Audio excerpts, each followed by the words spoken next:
आपल्याकडे मन आहे, एक खोटं जर 100 वेळा बोललं तर खरं वाटायला लागतं.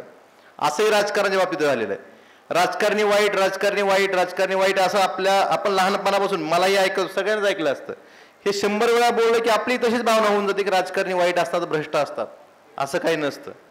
मग हे राजकारण जर सुधारायचं असेल, काही लोक असतात, काही लोकांमुळे सगळेच राजकारणी असं नसतात किंवा राजकारणही तसं नसतं.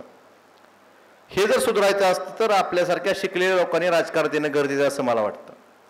आणि राजकीय साक्षरता आपण या युवा संस्थेच्या माध्यमातून मागच्या 8 वर्षापासून करताय आणि हे प्रत्येक ठिकाणी घडलं पाहिजे. राजकीय साक्षर होणं गरजेचं आहे. आपण मग सांगितले की राजसाहेबांचे विचार पुढच्या 25 वर्षाचे आहेत. बरोबर आहे ते.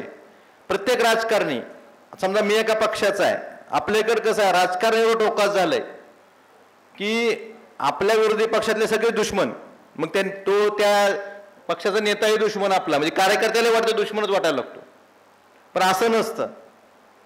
प्रत्येक मोठा माणूस, प्रत्येक राजकारणी त्यातल्या काहीतरी चांगल्या गुणामुळेच त्या ठिकाणापर्यंत गेलेला असतो, हे आपण समजून घेतलेलं पाहिजे.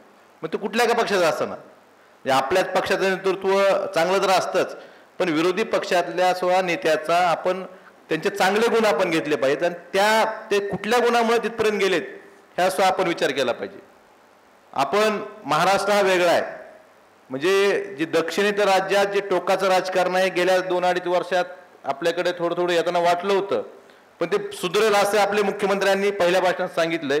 आपणही तशी आशा करू की आपलं महाराष्ट्राचं पुरोगामी राजकारण, राजकीय संस्कृती जी पहिलीच होती यशवंतराव चव्हाण साहेबांपासून ती आतापर्यंत जी आपण संस्कृती आपण बघितली, यशवंतराव चव्हाण साहेब असतील, विलासराव देशमुख साहेब असतील, शरद पवार साहेब असतील, मनोहर जोशी साहेब असतील, देवेंद्र फडणवीस साहेब असतील, सगळे मुख्यमंत्री, एकनाथ शिंदे साहेबांपासून सगळेच मुख्यमंत्र्यांनी ही राजकीय संस्कृती जपण्याचं काम केले. आपल्या पुढच्या पिढींसह ही राजकीय संस्कृती जपली पाहिजे. आणि ह्यासाठी सगळ्यात महत्त्वाचं की आपल्यात जी द्वेषभावना असते राजकारणामध्ये, ही द्वेष का तयार होतो?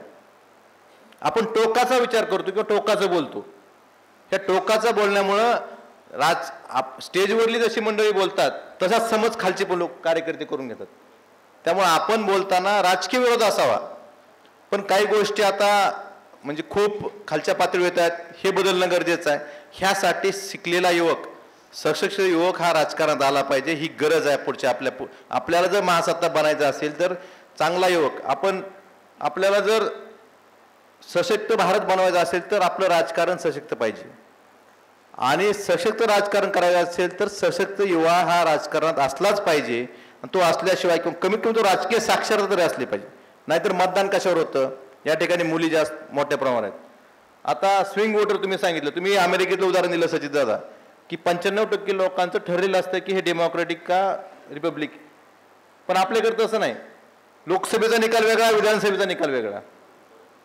एवढं स्विंग का होतं? मग मतदान कशावर केलं पाहिजे? धोरणावर केलं पाहिजे. या ठिकाणी मुली आहेत, माझ्या बहिणी आहेत. आपल्याला लाडक्या बहिणीची गरज आहे का सुरक्षित बहिणीची गरज आहे? पण आपण मतदान कशावर केलं? ही साक्षरता आली पाहिजे. खरं बोलल्या ना. आपल्याला गरज काय? आपल्याला सुरक्षित बहिणीची गरज आहे. लाडक्या बहिणीची 1500ची गरज आहे का? पण मतदान कशावर केलं? लाडक्या बहिणीवर. मग जोपर्यंत ही राजकीय साक्षरता आपल्या येणार नाही तोपर्यंत आपला भारत सशक्त बनणार नाही. हे काम आपण करावं आणि हे प्रत्येकापर्यंत गेलं पाहिजे. आजकाल मतदान कशावर होतं? जातीवर होतं, कटेंगे बटेंगेवर होतं. हे सशक्त भारताची लक्षणं आहेत का? आहेत का? जातीवर, धर्मावर मतदान होणं हे आपल्या जर महासत्ता व्हायचं असेल तर असं जे ह्याच्यावर जर मतदान व्हायला लागलं तर आपला भारत सशक्त होईल का? आपण महासत्ता होऊ का? ह्यासाठी राजकीय साक्षरता प्रत्येक माणसामध्ये आली पाहिजे, प्रत्येक युवकामध्ये आली पाहिजे, प्रत्येक मतदानाची टक्केवारी वाढली पाहिजे. आपली जी मतदानाची टक्केवारी कमी आहे, प्रत्येक माणसानं मतदान केलं पाहिजे. दरवेळेस इलेक्शन कमिशन असेल किंवा मतदान करावून अपील करतात, पण जे अशी लोक आहेत हे मतदानापर्यंत जातच नाहीत. कशामुळे जात नाहीत? की त्यांनी एक समज करून घेतलं की वाईट आहेत म्हणून आपण मतदानालाच न जाणं त्याने हे सुधारणार नाहीत. तुम्ही जर मतदानाला गेलात, तुम्ही चांगला विचार करून आपल्याला गरज कशाची आहे ह्या गोष्टीची ह्या लोकांनाच निवडून देण्यासाठी आपल्याला तिथं मतदान केंद्रापर्यंत जावं लागेल आणि चांगली लोक निवडून गेली, तुमच्यासारखी लोक जर राजकारणात आली तरच आपला भारत सक्षम बनेल किंवा आपला देश महासत्ता बनेल.